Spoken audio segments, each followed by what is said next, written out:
फिर एक बार आज के इस वीडियो लेक्चर में हम लोग सॉल्यूशन करने वाले हैं क्लास 10th यानी कि मैट्रिक परीक्षा के लिए इम्पोर्टेंट 20 यानी कि 20 ऑब्जेक्टिव क्वेश्चंस को बच्चों। ठीक है, ध्यानपूर्वक सारे प्रश्नों को अच्छी तरह से देखिएगा, सॉल्व करने का प्रयास कीजिएगा। जो भी प्रश्न आपसे नहीं बनेगा कृपया करके आप जो है उस प्रश्न को नोट डाउन कर लीजिएगा, बहुत ही इंपॉर्टेंट है। जो आपके बोर्ड परीक्षा के लिए है उसी को प्रश्न यहाँ पर लिया गया है। पहला प्रश्न है, निम्नलिखित में कौन दहन अभिक्रिया का उदाहरण है, यानी कि दहन अभिक्रिया इनमें से बताना है आपको कौन सा है। उबलता हुआ पानी, मोम का पिघलना, पेट्रोल का जलना, या फिर आपका नन ऑफ दिस इनमें से कोई नहीं। तो देखिए बच्चों, दहन दहन मतलब होता है कि उसमें ऑक्सीजन की उपस्थिति होनी चाहिए और प्रमुख रूप से वहां पर जलने की क्रिया होगी। तो यहाँ पर पेट्रोल का जलना क्या हो जाएगा, दहन की यहाँ पर अभिक्रिया हो जाएगी। तो यहाँ पर सी ऑप्शन पहला प्रश्न का सही हो जाएगा। अगला प्रश्न है, जल के एक अणु में हाइड्रोजन एवं ऑक्सीजन के परमाणु की संख्या का अनुपात क्या है। यानी कि जो जल का एक अणु होता है बच्चों, जल का यानी H2O, इसमें से आपको बताना है कि हाइड्रोजन और ऑक्सीजन के जो परमाणु की संख्या का जो अनुपात है वो क्या है। तो देखिए यहाँ पर हाइड्रोजन का कितना परमाणु है, 2, ऑक्सीजन का कितना परमाणु है, 1, तो अनुपात कितना हो गया, 2:1। इस प्रकार से यहाँ पर 2:1 कौन सा ऑप्शन में दिया हुआ है आपका, तो यहाँ पर 2:1 बी ऑप्शन में दिया हुआ है बच्चों। तो इसलिए यहाँ पर राइट आंसर हो जाएगा बी ऑप्शन, दूसरा प्रश्न का 2022 में ये प्रश्न आपका आया हुआ है। अगला प्रश्न है, निम्न में कौन विजातीय यौगिक है। आपको बताना है इनमें से कौन विजातीय, विजातीय मतलब कि समान जात का नहीं है, यानी कि सेम आकार का, सेम कैटेगरी का नहीं है। चूना पत्थर, खड़िया, संगमरमर या फिर प्लास्टर ऑफ पेरिस। तो देखिए बच्चों, मैं आपको पहले बताया था चूना पत्थर, संगमरमर और खड़िया, इन तीनों को जो है प्रमुख रूप से कैल्शियम कार्बोनेट, इनका सूत्र होता है CaCO3। इन तीनों का जो है रासायनिक संरचना जो होता है सेम होता है। तो यहाँ पर जो है प्रमुख रूप से प्लास्टर ऑफ पेरिस इसके जाति का नहीं है। प्लास्टर ऑफ पेरिस एक अलग फॉर्मूला है, एक अलग कंपाउंड है, एक अलग यौगिक है। इसलिए यहाँ पर राइट आंसर कौन सा हो जाएगा, आपका डी ऑप्शन हो जाएगा बच्चों। ठीक है, और ये सब ध्यान रखिएगा, चूना पत्थर, संगमरमर और खड़िया, इन तीनों का सूत्र CaCO3 होता है। ये प्रश्न आपका पहले भी पूछा हुआ है। ठीक है, ये प्रश्न देखिए 2014 में ये प्रश्न इस प्रकार से आया हुआ है। अगला प्रश्न है, इनमें से किसकी प्रकृति अम्लीय है। आपको बताना है कि इनमें से जो कौन सा ऐसा जो यहाँ पर पदार्थ है जिसका प्रकृति नेचर कैसा होगा, अम्लीय होगा। तो यहाँ पर मानव रक्त यानी कि मानव खून, या फिर चूना जल, या फिर नमक, या फिर लाइम जूस। तो ध्यान रखिएगा, मानव रक्त जो खून होता है मानव का, ये होता है आपका क्षारीय, तो ये आपका अम्ल नहीं होगा। बी ऑप्शन में है बच्चों चूना जल, चूना जल जो होता है आपका, ये भी आपका होता है क्षार, तो यहाँ पर बी ऑप्शन भी नहीं होगा। नमक जो होता है बच्चों, ये न्यूट्रल होता है, तो ये भी नहीं होगा। जबकि लाइम जूस यानी कि नींबू का जो रस होता है, ये होता है आपका अम्लीय। नींबू जूस में यानी कि जो नींबू का जो रस होता है, इसमें कौन सा अम्ल पाया जाता है, तो सिट्रिक अम्ल पाया जाता है। ठीक है, ध्यान रखिएगा सिट्रिक अम्ल, तो डी ऑप्शन यहाँ पर राइट हो जाएगा। अगला प्रश्न है, वह धातु जो सिर्फ अम्ल राज्य में घुलता है। 2022 में यह प्रश्न पूछा हुआ है, यानी कि आपको बताना है इन चारों में से कौन सा ऐसा जो धातु है जो प्रमुख रूप से सिर्फ और सिर्फ अम्लराज बोलते हैं बच्चों, एक्वारेजिया, जो जिसमें कौन कौन मिश्रण होता है अम्लराज, तो अम्लराज में होता है HCl और HNO3, 2 अम्लों का मिश्रण है ये अम्लराज। ठीक है, कौन कौन सा, हाइड्रोक्लोरिक अम्ल और नाइट्रिक अम्ल। तो आपको बताना है इन चारों में से कौन सा धातु जो है सिर्फ और सिर्फ अम्लराज में घुलेगा। तो ध्यान रखिएगा बच्चों, सोना यानी कि औरम और प्लेटिनम पीटी, ये जो दोनों धातु है प्रमुख रूप से, ये जो है प्रमुख रूप से आपका अम्लराज में घुलता है। तो राइट ऑप्शन कौन सा हो जाएगा बच्चों, यहाँ पर आपका बी ऑप्शन। तो बी ऑप्शन दिया हुआ है औरम यानी कि सोना। ठीक है, अगला प्रश्न है, वैद्युत अपघटन क्रिया में इलेक्ट्रॉन मुक्त होता है। यानी कि जब वैद्युत अपघटन की प्रक्रिया होती है, जब किसी पदार्थ को इलेक्ट्रिसिटी यानी कि विद्युत धारा द्वारा तोड़ा जाता है, तो उस समय जो इलेक्ट्रॉन जो मुक्त होता है, इलेक्ट्रॉन जो जमा होता है कहाँ पर होता है, कैथोड पर, एनोड पर, ए और बी दोनों पर, या फिर आपका इनमें से कोई नहीं। तो देखिए बच्चों, कैथोड होता है, कैथोड पर होता है माइनस चार्ज, और जो एनोड होता है, एनोड पर होता है प्लस चार्ज। अब देखिए इलेक्ट्रॉन पर कौन सा चार्ज होता है, तो इलेक्ट्रॉन पर होता है माइनस चार्ज। तो अब देखिए यहाँ से आप दिमाग लगाइए बच्चों कि जो इलेक्ट्रॉन जो माइनस चार्ज है, ये किधर जाएगा, प्लस की तरफ जाएगा कि माइनस की तरफ जाएगा। 100% इलेक्ट्रॉन आपका माइनस है, तो ये जाएगा प्लस की तरफ, मतलब कि एनोड की तरफ जाएगा। तो एनोड कहाँ पर है, आपका ऑप्शन बी में है, इसलिए राइट ऑप्शन आपका बी ऑप्शन सही हो जाएगा। अगला प्रश्न है, इलेक्ट्रॉन के स्थानांतरण से बने यौगिक क्या कहलाते हैं।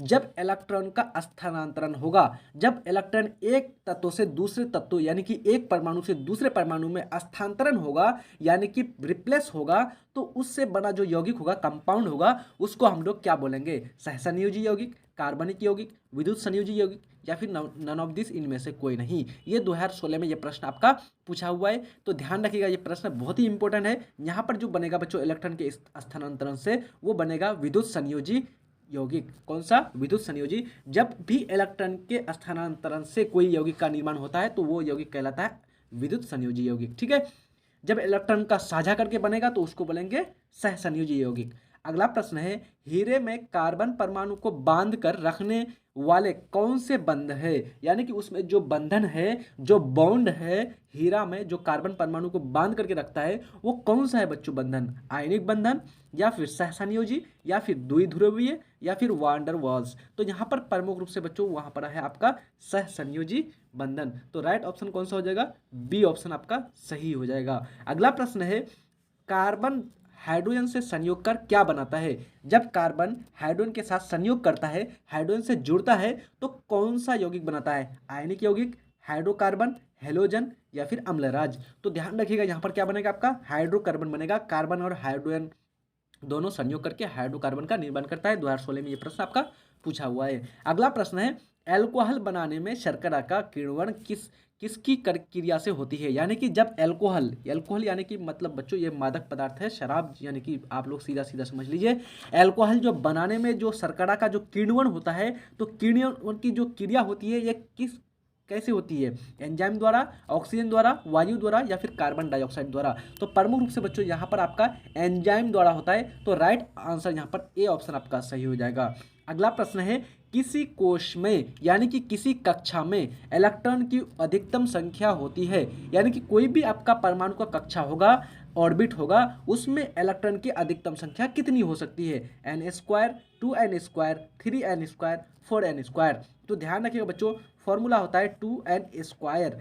2 यहाँ पर कक्षा की संख्या को दर्शाता है, n जो है प्रमुख रूप से, यानी कि ये 2 आपका मल्टीप्लिकेशन में रहेगा, और n जो है कक्षा की संख्या को दर्शाता है। तो यहाँ पर 2n² फॉर्मूला हो जाएगा। तो राइट ऑप्शन यहाँ पर आपका बी हो जाएगा। अगला प्रश्न है, आधुनिक आवर्त सारणी का पिता किसे कहा जाता है? यानी कि जो अभी मॉडर्न आवर्त सारणी है, इसका जो जनक, इसका जो फादर, इसका जो पिता कहा जाता है, किसको कहा जाता है? मेंडेलिफ को, डोबेरेनर को, या फिर डाल्टन साहब को, या फिर न्यूटन साहब को। ध्यान रखिएगा बच्चों, मेंडेलिफ साहब को जो है आधुनिक आवर्त सारणी का पिता कहा जाता है।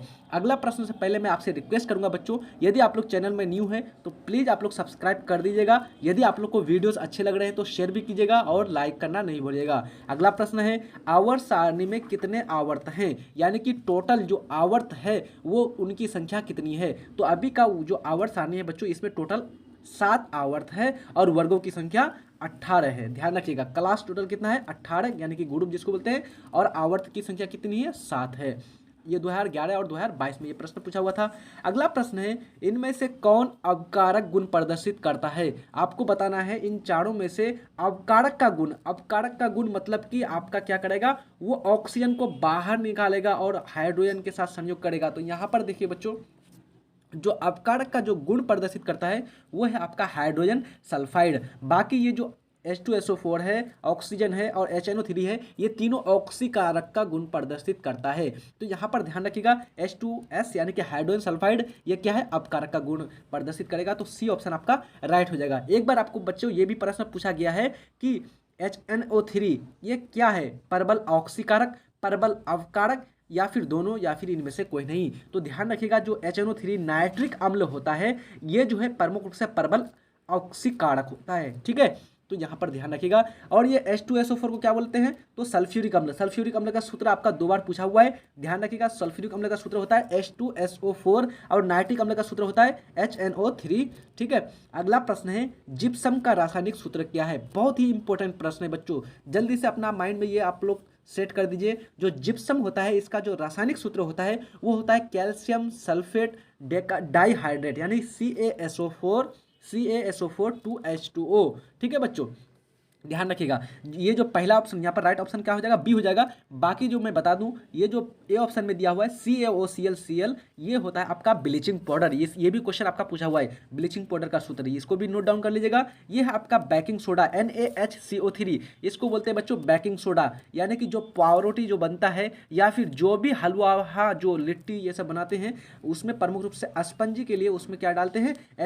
NaHCO3 डालते हैं बच्चों। ये सोडियम बाइकार्बोनेट है। उसके बाद ये आपका तो मालूम ही है बच्चों, कैल्शियम सल्फेट डाइहाइड्रेट जिसको बोलते हैं हम लोग, इसको बोलते हैं जिप्सम। अगला ये है आपका डी ऑप्शन में धोवन सोडा, ये इसको क्या कहते हैं, धोवन सोडा।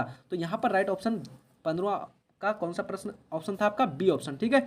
अगला प्रश्न है, जल्द ही हमारा सेशन समाप्त होने वाला है, जल्दी से लाइक कर दीजिए आप लोग। तो यहाँ पर है जस्ता का प्रमुख अयस्क है, यानी कि जो जिंक होता है इसका प्रमुख अयस्क का जो नाम है वो क्या है, कैलेमाइन, सिनेबार, बेराइल या फिर हेमेटाइट। तो देखिएगा बच्चों, प्रमुख रूप से जो जस्ता का जो प्रमुख रूप से जो अयस्क है वह है जिंक कैलेमाइन, यानी कि राइट ऑप्शन ए हो जाएगा। बाकी जो सिनेबार जो है बच्चों, ये सिनेबार जो है आपका हाइड्रगाइरम यानी कि Hg जिसको बोलते हैं मरकरी यानी कि पारा, इसका जो है अयस्क है, ठीक है, ध्यान रखिएगा। और हेमेटाइट जो होता है, हेमेटाइट ये आपका लोहा का अयस्क है, ठीक है।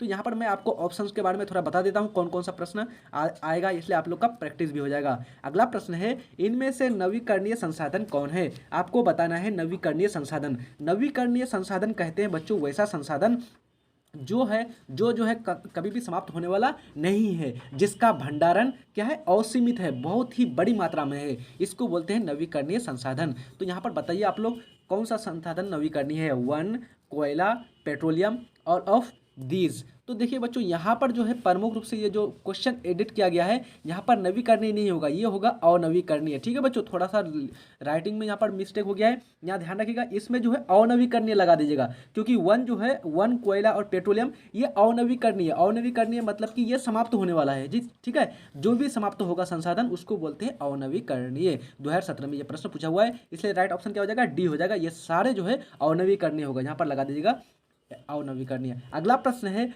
मेथेनॉल का अणुसूत्र होता है, जो मेथेनॉल जो होता है बच्चों, इसका केमिकल फॉर्मूला यानी कि अणु जो सूत्र होता है इसका क्या होता है, बताइए। C2H5OH, CH3OH, C3H7OH, C4H4H9OH। तो ध्यान देखिए बच्चों, यहाँ पर क्या दिया हुआ है, इस प्रकार से आप लोग लिखिएगा। मिथेनॉल, मिथेनॉल में क्या दिया हुआ है, मेथ बोलते हैं, एक कार्बन को बोलते हैं मेथ, ठीक है, ध्यान रखिएगा, एक कार्बन को क्या बोलते हैं, मेथ।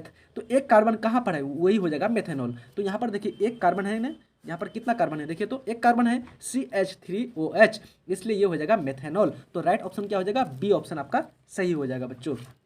अगला प्रश्न है, हीलियम कैसा तत्व है, यानी कि जो आपका हीलियम है He, ये किस प्रकार का तत्व है, अक्रिय, क्रियाशील, सक्रिय या फिर उदासीन। अक्रिय मतलब कि कोई भी कार्य नहीं करता है, मतलब कि ये सीधा सीधा अस्थायी रहता है, किसी के साथ अभिक्रिया नहीं करता है। एक होता है क्रियाशील, यानी कि बहुत ज़्यादा क्रियाशील करना, क्रिया करना, दूसरे के साथ अभिक्रिया करना। एक होता है सक्रिय और एक होता है उदासीन। उदासीन मतलब कि न्यूट्रल, सीधा सीधा। तो ध्यान रखिएगा बच्चों, हीलियम जो है ये प्रमुख रूप से आपका अक्रिय गैस है, अक्रिय तत्व है हीलियम।